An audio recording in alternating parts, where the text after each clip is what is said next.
Hey, everybody. Today's guest is my friend Sean Stone. Sean has done a million things on every important subject that I care about, from pollution to transhumanism to the rise of totalitarianism to censorship and on and on and on.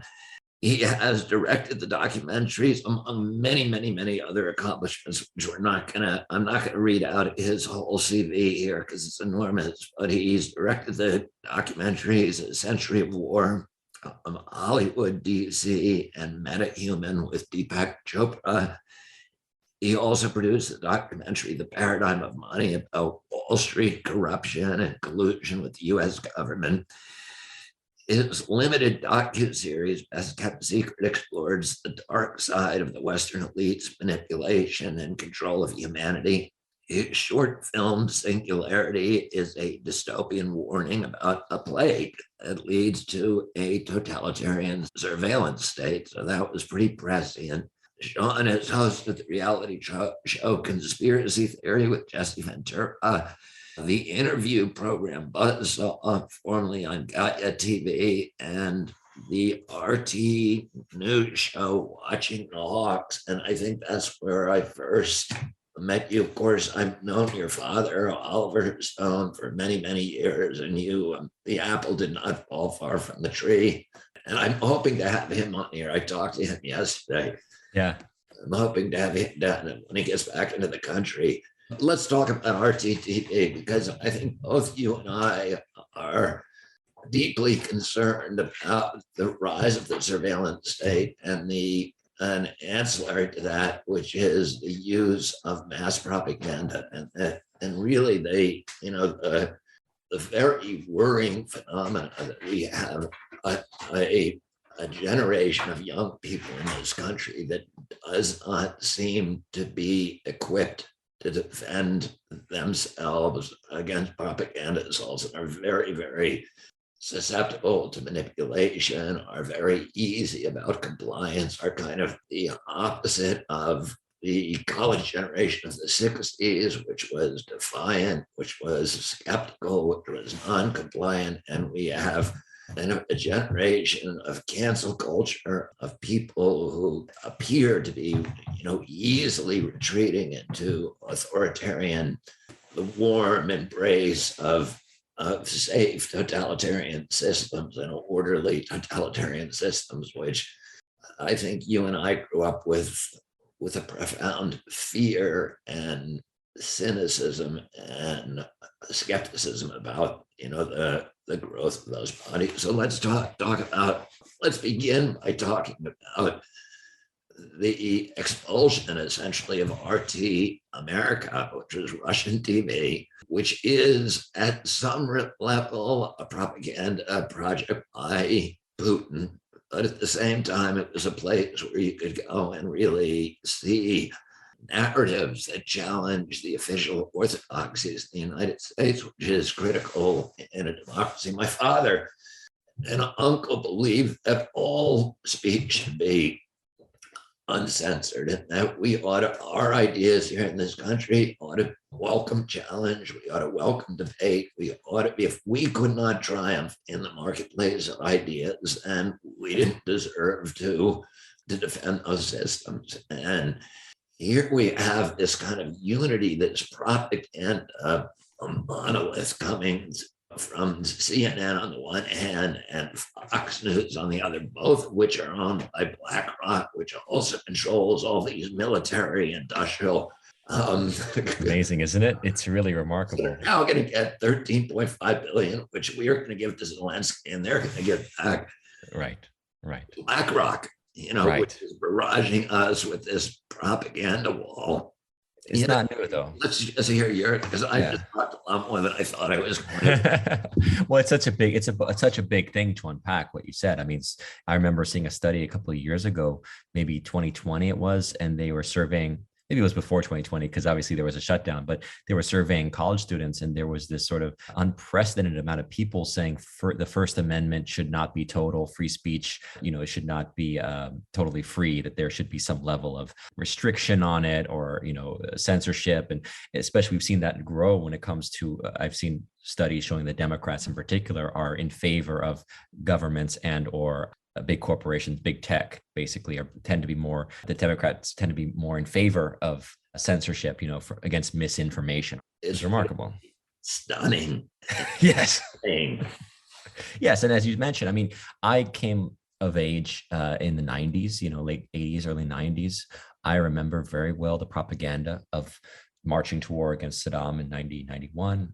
The babies that were being pulled out of, remember the story, the babies being pulled out of incubators in Kuwait. And all this was made up basically, by our various PR companies. It was a design to march to war. There was not contextualization for, Saddam basically being given the biological chemical weapons that ultimately were used. They were given obviously by us in Western Europe to fight Iran. Obviously, there was a lot of collusion between us and Saddam since the early days. In fact, he was arguably a CIA puppet at the beginning, and certain aspects of his policies were, how do you say, our government was blessing them, right, all the way through the Iran-Iraq War.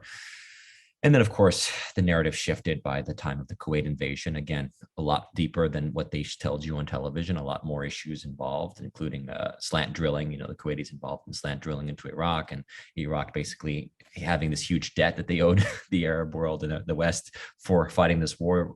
Presumably, they thought on behalf of the Arab world against Iran, and all of a sudden, their allies, presumable allies, turned against them, and Iraq was left in a very difficult position. And Saddam had this weaponry and this artillery that had been sold to him, and the Americans said, "Hey, we take no issue." Remember, April Gillespie, the diplomat, said, "Oh, we have no issue we take no side or take no issue with your issue with Kuwait," basically. And it's a tacit agreement. Not, that's just one of many factors. So I just remember the propaganda sold to us. We basically, Rumsfeld's direction, we basically green-lighted his invasion of Kuwait and then went to war with him over it. Right. I wanted to say one thing at the outset of this. Neither you nor I think that Vladimir Putin or Saddam Hussein are good guys. Sure. That's something to do with that. What I think both of us feel that we need to look at is this penchant of America to be the police person of the world, to go from emergency to emergency, crisis to crisis, war to war. We've been out of Afghanistan for 3 months, and it's the longest war in our history. And now we're going back to war again. And a lot of this propaganda assault is very reminiscent of what happened with Saddam Hussein. And after that, all the, New York Times, Washington Post, they all had to apologize for not looking skeptically at the runway to the war, this yellow journalism, and for taking part in it and getting us involved at what that point in history was regarded as the worst foreign policy blunder in American history. It cost us $3 trillion and, killed more people and died in the World Trade Center attack, which Saddam Hussein had nothing to do with. Yeah, I don't know that Iraq is worse than Vietnam. I think that's arguable. I think even arguably the First World War, I think, is actually our biggest, I would argue our biggest foreign policy was the First World War, because they were all empires. At the end of the day, it wasn't like the German Empire was worse than the British Empire. The British Empire had a quarter of the planet under their rule. They killed millions, in terms of their policies and their, whether it was in India with famines or in Africa with their, extraction, exploitation policies. I mean, these were not kind empires. The British was not a sweet empire. We just happened to have JP Morgan had lent, I don't know, hundreds of millions of dollars at the time. I mean, essentially billions of dollars in our current currency to the British and the French to fight the war. And we had to make sure that they didn't lose it. But fundamentally, I don't think that we should have been involved in that conflict. I think America, according to the tradition of the 19th century, going back to Washington, no entangling alliances, recognizing that Europe is full of various faction and we are not to be beholden to the British Empire. That was really our origin. And yet here we are since World War I, very much enmeshed with the British imperial policy. And the British imperial policy, you mentioned Russia, has been anti-Russian. Going back at least to the Crimea War, arguably before that. But the British policy was very much always to destabilize Russia because Russia was the great land power of Eurasia, you see, and because they called it the world island. You see, if Germany, Russia, and China ever got together economically, that's how many billions of people? That's wheat, that's natural resources, oil, everything that they need as far as to sustain themselves. And so the British policy actually since the turn of the 20th century was to keep those guys at odds, to keep the neighbors vying against each other, to really distrust any major land powers so that they could use maritime trafficking, transport of goods. They've always been opposed to the idea of a new Silk Road, for example, bringing rail traffic and goods across Eurasia from China. So I'm just contextualizing this anti-Russia thing that we've gotten so much in our blood since the beginning of the Cold War. But this is very much the British policy was always anti-Russia. The Americans, we don't have anything against Russia because we're actually very similar to Russia. Mass multicultural country. I mean, is Russia more autocratic than the US? Yes, historically it's true, more autocratic. But as far as the people, the intellect, the culture, the multiculturalism, the intelligence, I mean, it's very similar. It's land, this land power. It's very similar to America. So this idea of us being so anti-Russian has very much been ingrained into us by a lot of dogma and fear, as we saw through our lifetime, fear of the communists. And as your uncle understood, we can't, we have to negotiate with these as partners. And what I saw in the last decade really has been not treating Russia as a partner, really going back to the 1990s, you could say, when when the Soviet Union collapsed, and we kind of looked at Russia as this weakened power. Oh, Russia, we can do what we want. We can take all the NATO countries. And even George Kennan warned in 98, he said to Thomas Friedman in an interview, he said, what Clinton is doing is treating Russia as an enemy. He said, I don't understand why we're treating Russia as an enemy anymore. The Cold War is over. We don't need to treat Russia as an enemy, we don't need to be an occupying power here. We need to work to basically bring Russia into, the Western sphere of economics, of democracies, but not just to exploit them. And there was a lot of that took place in the 90s as far as Jeffrey Sachs and others going there with shock therapy, a lot of looting that took place of Russian resources, of the ruble, a lot of oligarchs basically being born from that time period. And Russia was a wrecked country. So what Putin did basically from 99 forward was restabilize Russia. Even though he's been an autocrat, he's been able to give Russia stability in a way that having governments every 4 years probably wouldn't have done. And that's not to say they don't have a parliament. They do have a parliament. They do have various political parties. They have opposition, but he stabilized it in a way that brought them back to prominence and power that didn't exist. And that's why what we saw in the last decade of American arrogance to treat Russia with so much arrogance to say, we can bring NATO right up to your border. We can go into Georgia. No, and Putin said no in 2008. Remember, there was a brief war.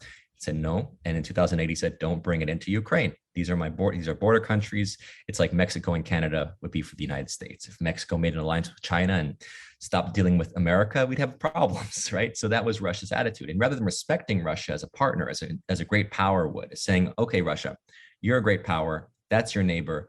Look, we don't need NATO there. Ukraine can be a buffer state, can trade with both sides, can trade with the West. We don't need a Western installed, Western controlled government in there. But no, we didn't do that in 2014. And ever since then, there's been a war in the Donbass region against Russian separatists and, a lot of Russian speaking people in that region that are probably majority pro-Russian. So there's been problems ever since 2014. So we haven't respected Russia. And I think this is much more the Anglophile approach, the Anglo imperial model of basically try to keep Russia unsettled, try to keep, have conflict around Russia as much as possible, as opposed to the peace faction, the American, the Kennedy version, which is, hey, let's talk to them. Let's negotiate with them as a great power. Let's treat them as a great power. Let's respect them. And if there's mutual respect, I think we can get a lot further. How do you explain the fact that Russia has, under Putin, been completely incapacitated economically, that the only exports, there is nothing that you buy in this country, almost any other nation in the world, that says made in Russia? And how come with this population that's extraordinarily brilliant, particularly in the engineering and mathematics and physics, a country that is the largest country in the world, that has the greatest land mass, that has this abundance of resources, how come the only exports that they have are oil and gas and minerals? It's a third world country, and why? Well, the thing I think not able to industrialize and to make wheat. don't forget about wheat, grain and wheat. I mean, they do export grain and wheat. You know, it's difficult to say because a lot of our models of economics are based on this idea of export, right? America doesn't export anything. What do we export? We export dollars. We sell people dollars because they need dollars to buy oil. So it's not like America is a great export country. I mean, obviously our economy is built around obviously consumerism, but we have technologies, we have, you name it, right? Internet, IT, we build things, entrepreneurship. And We have we have culture too. we have culture. Yeah. We have TV. Yeah. We have influence. We Exactly. have our final readout because we used Yeah. to have electronics. We used to make stereos and television sets and automobiles in the world. We still make automobiles for export. A little, yeah. I mean, I don't know what the deal is. I know under Trump there was sort of a little bit of a resurgence. But listen, I remember hearing that Moscow was ranked in one of the top mega cities in the world just this past year, or in the last couple of years. It's been ranked in the top 10 cities. So obviously Russia's doing something right. It's not a backwater is the point. You know, I've been there to Moscow. I've been there to Kazan in the east. I haven't been to St. Petersburg yet. But just again, like seeing, you know, they have there is money. It's more. It's. I felt when I was in Moscow, I felt closer to being like in a Paris or something, as far as the culture, the attitude, the economy was concerned. The texture of the city. So it didn't feel like these are impoverished people, right? So I don't know how to, I'm not an analyst. I don't know exactly what their economy is based on. I'm not that familiar with Russia, but I do know that these people weren't starving. And you talk to Russians, they're like, the 90s, we were starving.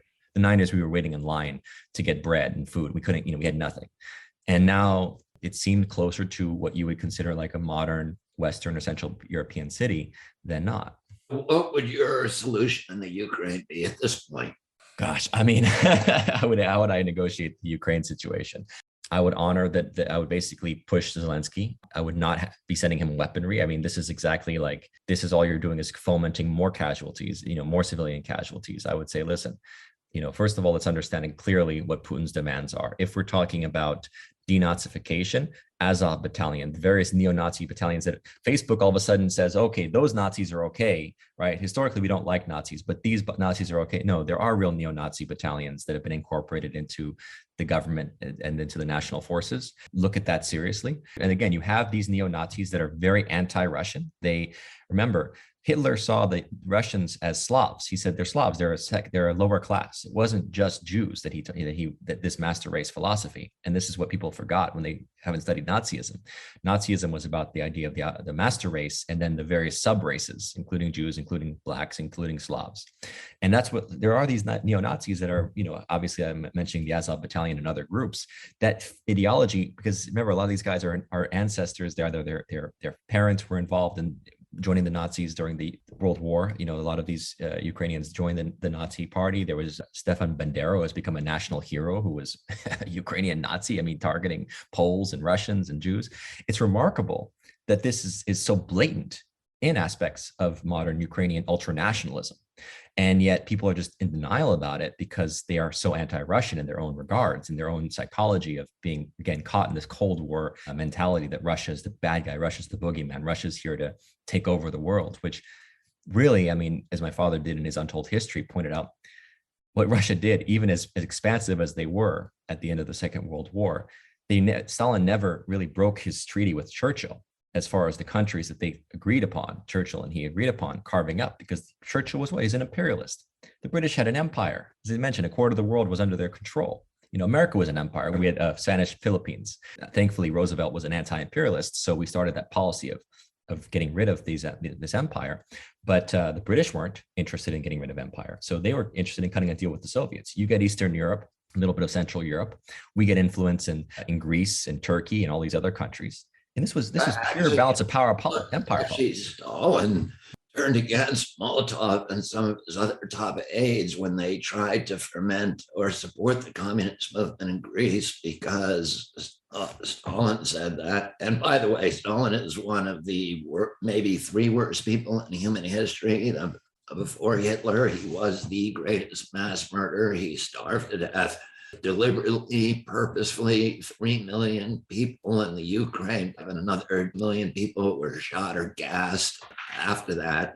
As you point out, it's a very complex history. Stalin and Hitler divided the Ukraine into two parts, divided by the Ribbentrop-Molotov line. And Hitler essentially killed everybody who was not could not live with the Nazi paradigm on the western side of that line, and Stalin killed everybody who was an ethnic Russian on the east side of that line. And we're living now with the legacies of those divergent ideologies, ethnicities, and attitudes. And it's part of the complexity that, I think that we should talk about. I don't know what we should do in the Ukraine, but I know that it offends me that we're being carried by this wave of propaganda with very, very little understanding of, what the historical antecedents are. And also, the Joint Chiefs and the CIA almost brought the world to war in 1962 because the Russians, in retaliation for us putting Jupiter missiles in Turkey, the Russians had put missiles in Cuba, which was 1,100 miles from Washington. And we said, you can't do that. We'll go to war with you if you try to do that. And now we've got military installations now in countries which were former Soviet satellites that we promised when Gorbachev broke up the Soviet Union. We promised we would not move NATO 1 inch to the east, and we broke that promise. And Putin said, "But you better not go into the Ukraine." And we need to recognize some of the historical antecedents of this conflict and not just submit to this easy propaganda trope that Putin is like Hitler, Putin is like Saddam Hussein, he's evil, he's bad, we need to destroy him. We need to maybe undo what President Kennedy did with Khrushchev and say, I got to put myself in his shoes. And we need to do a little of that as a nation. We need to debate it. Right.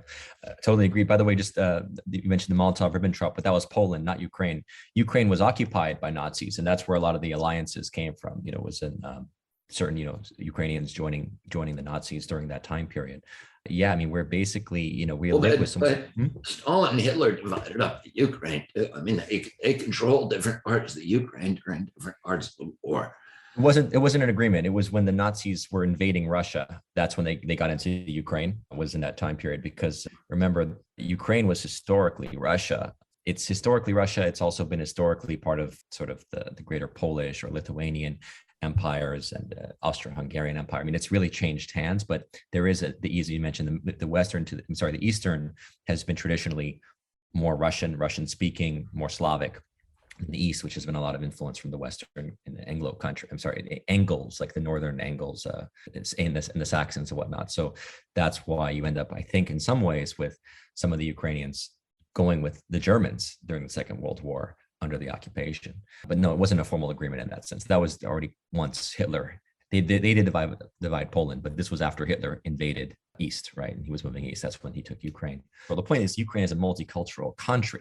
And I think that's something that that even Ukrainians are struggling with, as people will see in the Ukraine on Fire and the Revealing Ukraine, the sequel that my father made, where you see this post 2014 ultranationalism resurgent in Ukraine, basically being so anti-Russian. And yet, again, a lot of it would be like if we had a government that was basically anti-Mexican and basically starting to foment an anti-Mexican sentiment across the country, right? And let's say this was exacerbated, obviously, because the fighting started. There were separatists in the East that yes, they were supported by Putin, but they were also Ukrainians who were Russian and said, listen, we want to be separate from this ultranationalism that we see resurgent, that seems to be anti-Russian in the West. And there's been a war ever since then, 60,000 casualties, let's not forget. So people are crying here over the Ukraine. It's like, well, where were your tears for the last 8 years? A lot of people didn't even know about this. And I think this is the point of propaganda and how much it's really what the media tells us. And we can't discount the fact here too, that as you know, the moment that our country, which has been literally in a tyrannical fashion, forcing people to take an experimental injection, forcing people to wear masks, forcing children to wear masks for 8 plus hours a day, depriving them of their very basic right to oxygen. Our country that so hates freedom, if you stand up for freedom and they say you're a white supremacist for standing up for the freedom against masks or injections, at the moment that they dropped mandates, they turned around and said, now fight for the freedom of Ukraine. Americans need to stand up for the freedom of Ukraine. Can we not see the propaganda that's at work here? We can't stand up for our own freedoms, but we have to stand up for Ukrainian freedoms. And have you ever seen in your lifetime every major corporation saying, I stand with Yemen, I stand with Libya, I stand with Iraq? Of course not. We didn't stand with any of these countries when they were being bombed, or the people when they were being bombed. I ask people all the time, you're crying for the Ukrainians that have been killed, which is a tragedy. Anywhere civilians are killed in every war, but you're talking maybe a handful, a few thousand. How many people have been killed in Yemen in the bombings of the last few years? Almost 500,000. And again, 60,000 casualties in Ukraine before this invasion from Russia. Were you crying for them then? This is my point about propaganda and how the media knows, and the narrative makers in Washington and the policy creators and the Council on Foreign Relations and their offshoot, the various think tanks and foundations that are influencing a lot of what we see, right? What's propagated. And obviously it is for a military industrial complex that is tied to Wall Street, that is tied to all the major international corporations, right? There is an agenda at work. And so that's why I mentioned, the first Iraq war. It's like starting to realize, dispelling my own illusion. My God, America's not the good guy in the world. I think in our Constitution, we're the good guy. I think that we have a beautiful principle. But do our policymakers represent that? Do the Bidens and the Pelosi's and the Bushes and the Cheneys and the Clintons and the people that have been literally in power for 20, 30, 40, 50 years, are they not autocrats, political autocrats, just like Putin? Oh, they get elected. They just get elected every time. Is that it? They're just so wonderful at how they run things. We just keep putting them back in office. Well, then that tells us we really have to ask ourselves what we're doing, what we're thinking. We're stuck with such rotten representatives. How does globalization and transhumanism fit into this picture? It's ultimately about control. Just give us a definition of globalization. Globalization is, I think, it's an arguable definition. I think that we've been globalized since the days of Alexander the Great, since the days of the Persian Empire, right? The idea of bringing peoples together across the planet through trade, through nations like the Persian Empire, which accepted different religions and accepted different ethnicities into a multicultural empire. That Alexander, very similar. The Roman Empire obviously more based in conquest. I mean, they're all based in conquest, right? But the point is that these empires, they're trying to control as much of the world as possible. What happened at the end of the 19th century is that the British Empire, which at that time was really the greatest power the world had ever seen, with, as I mentioned, a quarter of the world's population, or landmass, a quarter of the world's landmass under its control, and markets, and controlling the sea lanes and the shipping, right, and the traffic and the banking. The British Empire realized that they came to their Vietnam crisis during the Boer War, and they realized we don't have the martial power to enforce it. I mean, even in India, they had been using things like the British East India Company and mercenary armies and things like this. But during the Boer War, they realized, even just fighting these Dutch settlers and trying to get control of the mines, the gold and diamonds, right? This is the great De Beers, and everyone's heard of De Beers, and all this started with blood. It started with slavery. It started with concentration camps. This came out of the Boer War, and the British experience was, wow, we can't police this empire. We have to make it an ideological empire. We have to bring. This is where the Rhodes Scholarship derived from this, because Cecil Rhodes, who was the founder of De Beers and other things, he basically was saying we need to bring America back into our fold. We have to bring America back into the empire, but it has to be an empire more of mind and law, legal structures and things like this, right? So what is the modern New World Order? Was transitioning away from the idea of the British Empire to a more Commonwealth structure based in laws, contracts, agreements, and international powers superseding nation states. So then you ultimately get, after World War II, you get what? The IMF and the World Bank and all these, and these international bodies that are basically there presumably to lend money, but oftentimes in predatory fashion, as we've seen. I mean, John Perkins is a great book, Confessions of an Economic Hitman, about how countries would be manipulated by IMF policies, and CIA obviously oftentimes getting in there, sometimes assassinating leaders who get in the way. But again, moving these countries into more globalized structures, right? To the place where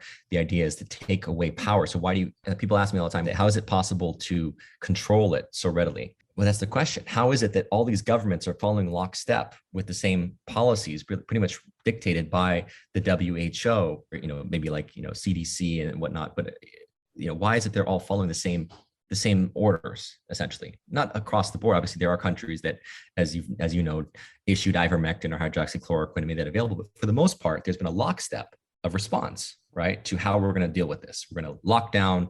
We're going to force masks. We're basically going to keep you 6 feet apart. We're not really going to treat this as far as, the ivermectin, hydroxychloroquine, or other things that are available to treat it. We're not really going to treat it. We're just going to respond. But how is that possible unless you have international globalist structures in place to essentially mandate it? and coming, mixture from the private sector, the foundations, the Gates Foundations and others that are helping to sponsor the education process, right, for this movement. But essentially, it is a more of a globalized response, which always already indicates global systems of power. And oftentimes we've heard some presidents, for example, in Tanzania, I remember, and others who are questioning the CPR testing, right? And questioning the PCR testing, saying this doesn't seem legitimate because I PCR tested a fruit and a goat, and they both tested positive for coronavirus. And what happened to him? He died. And the other presidents seem to indicate that they were actually being bribed, again, by international structures, saying we were offered millions of dollars in loans, right, or money for our country if we followed these measures. So that's why I say, like, globalization has this great dark side. There's the beautiful side of connection, being able to meet our counterparts across the planet, to trade in goods. But the dark side is these conglomerate international corporations, as we know, that are getting more and more powerful, wealthier and wealthier. They have no allegiance to America or to the country that they started in, right? Because they're offshore and their finances are international, and they don't really pay taxes in their country. And so that's really the dark side of what we're seeing, is these global controls tied very much between government, big corporations, big foundations, and how they're able to dictate from beyond our constitutional promise, which is that those powers, those rights, those things we don't enumerate for the federal government are supposed to be reserved to we the people, and they're not. Yeah, in my book, I talk about a slew of deaths among young African presidents, all of whom had opposed the WHO imposition. I don't say they were murdered, but it is peculiar that virtually all the African presidents who resisted WHO died suddenly and inexplicably. Talk about how transhumanism, this kind of ideology of transhumanism that is now so popular in Silicon Valley, and and with the World Economic Forum, that it's actually getting traction as something that has a beneficial outcome for humanity. Right, exactly. Well, as Klaus Schwab, I think, explained it the best, he said it will be possible to merge your physical, your digital, and your biological identity. That's the phrase, to merge them. What is transhumanism but that? Essentially to merge technology that we are using currently outside of ourselves, right? In the various forms of apps and you name it, the computers, things like this, merging that more and more into the physical body, into whether it's a Neuralink, almost like a Bluetooth interaction between yourself and the technology that you can operate telepathically, right? But essentially this process of merging the technology into our physical forms, they call it, transcending what it is to be a biological human, to start gene editing and things like this, which, as if this is a good thing.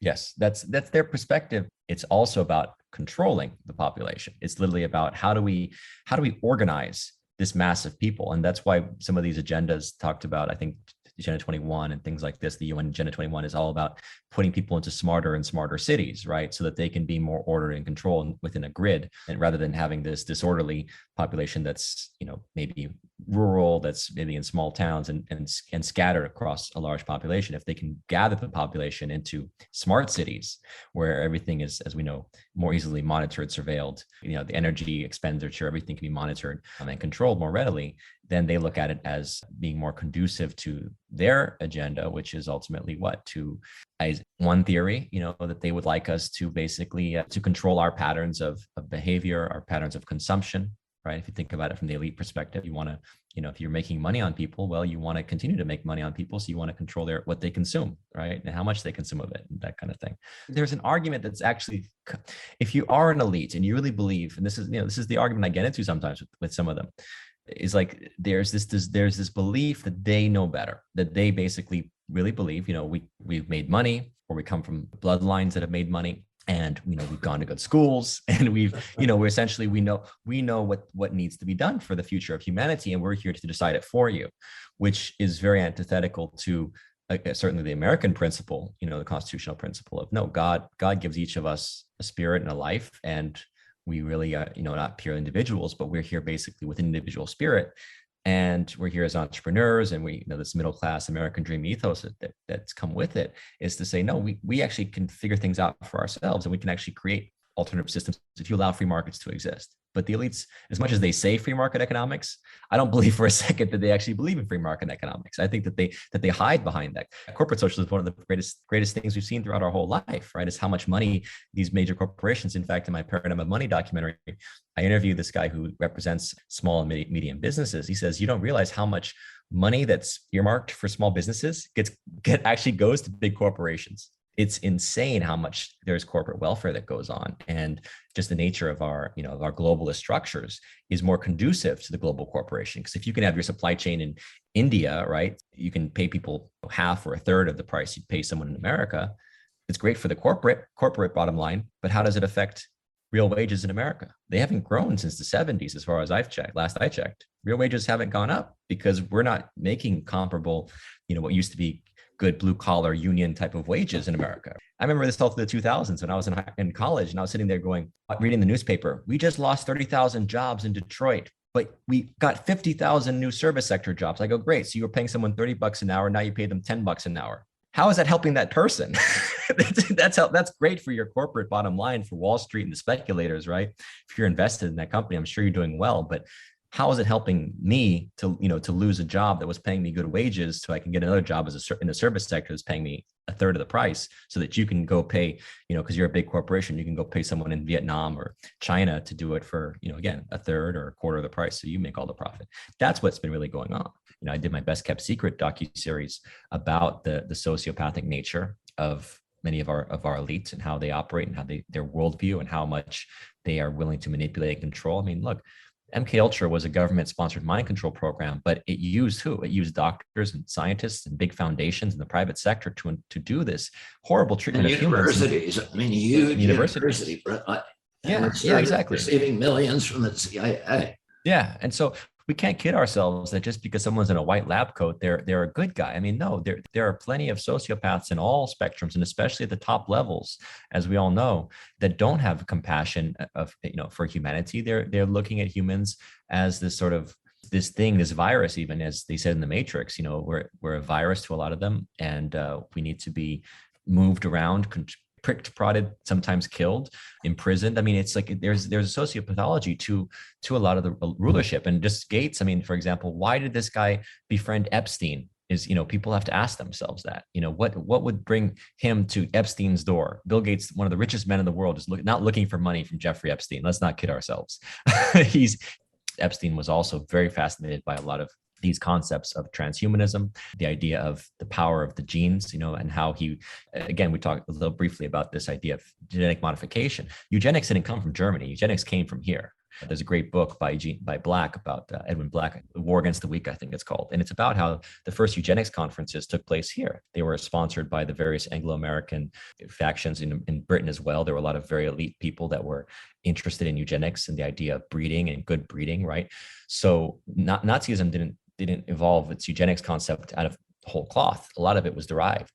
And at the end of the war, they realized eugenics is a bad word. Let's call it, genetic research, genetic modification, right? Genetic modification of crops. And guess what? They're bringing it to humanity. I don't see why people think that's so far-fetched when we have no problem genetically modifying the crops we eat, or potentially genetically modifying the animals that we're raising to eat. And, why is it a far stretch of the imagination to genetically modify humans? But what is that going to create? There are a lot of elites that are very happy to genetically modify their kids, like Gattaca. I want to create a perfect child. I want them to be, someone told me the other day, I want to genetically modify my children to be as tall and as smart and good looking as possible. I'm like, you don't know what you're doing though. I mean, you think that's perfected. You don't know the cause and consequence, because again, life is more, as there are great, biologists like Bruce Lipton and others talk about this. Life is more than just the blueprints that you're given. It's obviously, there's so many other factors that go into it's environmental, right? It's you could say spiritual, it's emotional. And what are the consequences you're going to create, diseases you're going to create as a result of this manipulation of biology? We don't even know. It's like Dr. Frankenstein. We don't know what's going to happen here, but we're at the cusp of something really huge happening. And I brought that up because of Epstein was interested in these things, and maybe that's where he and Gates were connected. I don't know. Where can our listeners follow you or find you? Yeah, honestly, I think the best place is seanstone.info, my website, because it links to really all my documentaries, my channels, my book. It's really easier for people to go to seanstone.info. Sean Stone, it's been a Pleasure talking to you, and I hope that we can get you back, as I think we just scratched the surface of your knowledge about these extraordinary knowledge about the issues that are more important to us today than probably at any time in history, and more important than any other issue right now for Americans to understand what the enemy is, and Yes, to be exactly. armed to Yes, they're close. resist the propaganda. Exactly. The enemy is closer to home. And that's the point. We have to recognize them at home. Otherwise, we are just waste their energy with looking abroad. We have to start here. Thank you, Sean. It's a pleasure. Really Yeah, good. we didn't even get to plastic pollution. We'll get there next time. Thank you, Sean.